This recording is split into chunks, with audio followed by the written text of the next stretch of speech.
ሰላም እንዴት ናችሁ? ሰላም ነው አለን። እንግዲህ ባለፈው ሳምንት መሰለኝ እንደዚህ ላይፍ ገብቼ አንድ ሀሳብ አጋርቻችሁ ነበር። ዛሬ ደግሞ በሌላ ሀሳብ መጥቻለሁ።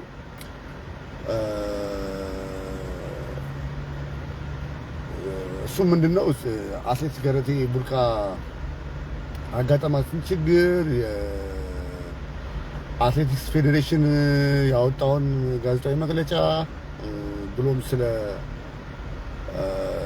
አትሌቶቻችን ጥበቃ ሴፍ ጋርድ የሚለውን ጥበቃ ያስፈልጋቸዋል የሚለውን ነገር ያመጡት ነገር ውጭስ መልካም ነው።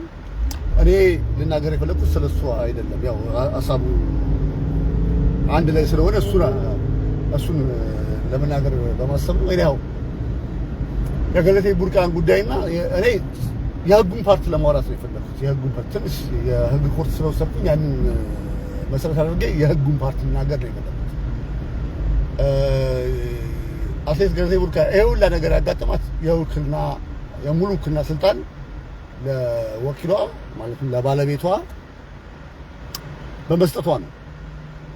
ባለቤቷ ሙሉ ውክልና ስልጣን ስላለው ያንን መሰረት አድርጎ ንብረቷን በሙሉ ባልተገባ ሁኔታ ለሶስተኛ ወገን አሳልፎ ሰጥቶባት ብሎም የእሷን ህይወት አደጋ ላይ በሚጥል እንቅስቃሴ ውስጥ ተገኝቶ እሷ በፍርሃት ውስጥ ሆና ነው የኖረችው ከተናገረችው እንደተረዳሁት ማለት ነው። እዚህ ላይ ምንድነው ስለ ውክልና ልናገርና ከዛ በኋላ ምን መደረግ እንዳለበት ደግሞ የተወሰነ ነገር ጥላለሁ። ውክልና ራሱ ጽንሰ ሐሳቡ የውክልና ጽንሰ ሐሳብ ወኪል የሚያደርገው ሰው እና ውክልና የሚቀበለው ሰው እንደሚሰጠው የውክልና ስልጣን ማለት ነው። እንደሚሰጠው የውክልና ስልጣን ወኪል ያደረገውን ሰው እሱ በሚያስበው ልክ ተግባራትን ይፈጽማል ነው። ለምሳሌ አንዳንድ ድርጅቶች ፓርሻል ውክልና የሚሰጥባቸው አሉ። የማስተዳደር ውክልና ይሰጣል። ግንባታ ቢኖር ግንባታ እንዲፈጽም፣ እድሳት ቢያስፈልግ እድሳት እንትን ቢል፣ የቢዝነስ እንቅስቃሴ ቢኖር ያንን ቢዝነስ እንቅስቃሴ ራን እንዲያደርግ፣ ቤት የሚከራይ ከሆነ እንዲያከራይ ምናምን ተብሎ የሚሰጣል።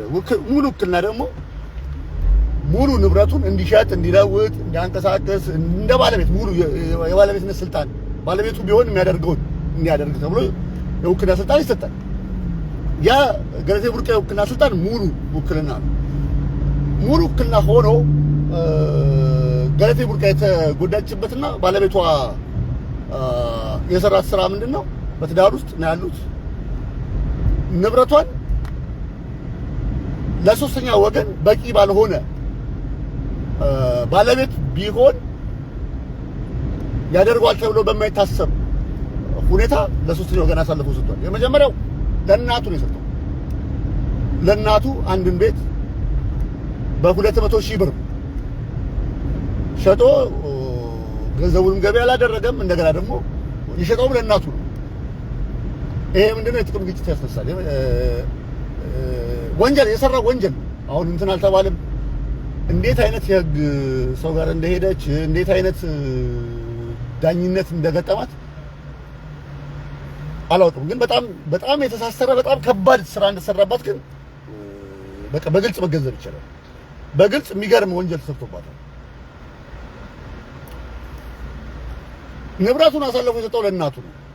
የእናቱ ሶርስ ኦፍ ኢንካም ያንን ንብረት ለመግዛት ሶርስ ኦፍ ኢንካማቸው ምንድነው? ያንን ቤት ለመግዛት የሚያስችል 200,000 ብር የመሰብሰብ ለማጠራቀም የሚያስችል በቂ የገንዘብ ምንጭ አላቸው ወይ? የመጀመሪያው ጥያቄ ሊጠየቅ የሚገባው ሴትዮዋንም በወንጀል ያነካቷቸዋል። ሁለተኛ ከዛም በዘለለ ያ ቤት በገበያ ዋጋ ቢሸጥ ስንት ብር ያወጣ ነበር? ባለቤቱ ቢሸጠው ራሷ ገለቴ ልትሸጠው ብትፈልግና ብትሸጠው ወኪል ነው እንደ ባለቤቱ ሆኖ ነው የሚሰራውና ገለቴ ልትሸጠው ብትሸጠው ስንት ብር ነው የምትሸጠው? ስንት ብር ያወጣላት ነበር? እሱ የሸጠበት ዋጋ እንዴት ነው? የውክልና ስልጣኑን በምን ያህል ደረጃ ተጠቅሟል? ውክልና ሲሰጥ ታማኝነትም አብሮ የሚሰጥበት ነው። አሜን። አንድ ሰው ለሌላ ሰው ውክልናውን ሙሉ ነገሬን አንተ አንቀሳቅሰልኝ ብሎ ሲሰጥ 100% አምኖ ነው የሚሰጠው። እምነት ማጉደልም አለበት። ባለፈ እምነት ማጉደልም አለ። እምነት ማጉደል ራሱ ወንጀል ነው። የትዳር አጋር ነው። ንብረት ተባብለው አብረው የሚኖሩ ሰዎች አብረን የምናፈራው ሀብታችን የጋራ ሀብታችን ነው ብለው የሚኖሩ ሰዎች እሱ ማድረግ ያለበት መጠበቅ እሷን መጠበቅ ያለበት ያንን ከማድረግ ይልቅ የእሷን ጥቅም ማስጠበቅ ያለበት ያንን ከማድረግ ይልቅ እሷን የሚጎዳት ምናልባትም ለእናቷ አሳልፎ ከሰጠ በኋላ ለሰው እናቱ ቢሞቱ ይሄ ሰው የዛ ቤት ወራሽ ነው። ወንድሞች እህቶች ይኖራሉ፣ ግን አብሮ ከነዛ ሰዎች ጋር አብሮ ወራሽ ነው። ስለዚህ የእሱም ጥቅም አለበት። ጥቅሙን ለማስከበር ነው እዛ ድረስ ሄደው ጥቅሙን ለማስከበር ነው፣ የራሱን ጥቅምም ለማግኘት። ስለዚህ አሁን ገለቴ በሄደችው በፍትሐ ብሔር ሄዳ የሄደችበት መንገድ ወንጀል አይደለም። የፍትሐ ብሔር እሷ ጥያቄ ጠይቄ ነበረው። ንብረቴ ነው ወስዶብኛል፣ ንብረቴን ይመለስልኝ ከውል ውጭ ሄዷል ነው የምትለው። እሱ አይደለም ሰውዬው ወንጀል ነው የሰራው። አሁን የሚጠይቀው በወንጀል ነው፣ በፍትሐ ብሔር አይደለም። በፍትሐ ብሔር አይጠይቅም። መጠየቅ ካለበት ወንጀል ነው። ልትከሰው የሚገባት በወንጀል ነው። እኔ ባደርገው ይሄንን አደርጋለሁ ወይ ብላ ነው ልትከሰው የሚገባው። የምታደርገው ሆፕፉሊ አሁን በጣም ብዙ የህግ ባለሙያዎች እናገዛታለን ብለዋል። እዛ ውስጥ የሚከቱት ይመስለኛል። ሰውየው የሰራው ትልቅ ወንጀል ነው። ማጭበርበር፣ በቃ ፍራንክሊ ማጭበርበር ነው ያደረገው። ያ ደግሞ ወንጀል ነው። በወንጀል ይጠይቃል። ሰዎች አሁን እኔ ልናገር የመጣሁበት የመጀመሪያው ነገር ምንድነው? ውክልና ስንሰጥ ውክልና የምንሰጠው ለማን ነው? ምን አይነት ውክልና ነው የምንሰጠው? በጣም ይዚ በቃ ንብረት ከመሸጥ ከመለወጥ ያለፈ ገንዘብ ከባንክ ከማውጣት ከማንቀሳቀስ በተረፈ እኮ ውክልና መስጠት ይቻላል። ግብር እንዲከፍል ማኔጅ እንዲያደርግ በአጠቃላይ ማኔጅመንት ግንባታ እንዲፈጽም ምናምን ማድረግ ይቻላል። እንደዚህ አይነት ውክልና መስጠት ይቻላል። አጠቃላይ ውክልና የምንሰጠው ሰው ማን ነው? ከረንትሊ እንደዚህ አይነት ሰው ከቤተሰብስ ማግኘት ይቻላል? በኢትዮጵያ ኮንቴክስት አሁን ባለው ችግር ሁኔታ ሁሉም ሰው ገንዘብ የሚፈልግበት ሰዓት ሆኗል። አስፈሪ ነው።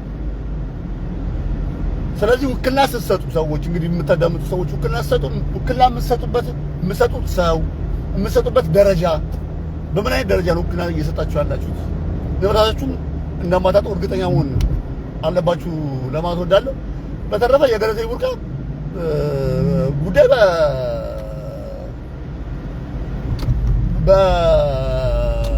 በቀላል የሚፈታ አይደለም። አሁንም እንደገና ብዙ ጥያቄዎች አሉት። ምክንያቱም ይህንን ነገር ሲሰራ ይሄ ሰው ብዙ ገንዘብ ፈሰስ ያደርጋል። አብሮት በጣም ብዙ ሰዎች አሉ። እስከ ጠቅላይ ፍርድ ቤት እስከ ሰበር ሰሚ ድረስ የሄደው አብሮት የሚሰሩ ሰዎች አብሮት የጥቅም ተጋሪ የሆኑ ሰዎች ስላሉ ውጪስ ገንዘብ እየከፈለ ነው የሄደው። ብዙ ገንዘብ አባክኗል። ያም ወንጀል ነው። የተነካኩ ሰዎች አሉ። እስከ ህግ ባለሙያ ጭምር የራሷን ጠበቃ ያውን የራሷን ጠበቃ የሚያስጠይቀው እነዚህ አይነት ጥያቄዎች መስቀለኛ ጥያቄዎች እንዴት አልጠየቀም? ይሄን ገንዘብ አንተ ብትሆን ብትሸጠው በምን ያልሸጠው ነበር? የራስ ንብረት ቢሆን ኖሮ ብሎ የመጠየቅ እንትን ቢኖር ምናልባትም እዛ የተቀመጠው ዳኛ እንደዚህ አይነት ነገር ውስጥ ከሌለ ምን አይነት ሁኔታ ውስጥ እንደነበረ ማወቅ ይቻላል። እና ውክልና ስትሰጡ ወኪልም ታደርጉ ሰው በደንብ አድርጋችሁ መርምሩ ለማለት ፈልጌ ነው። በተረፈ መልካም ቀን መልካም ምሽት ይሁንላችሁ እንደያላችሁበት አካባቢ ባይ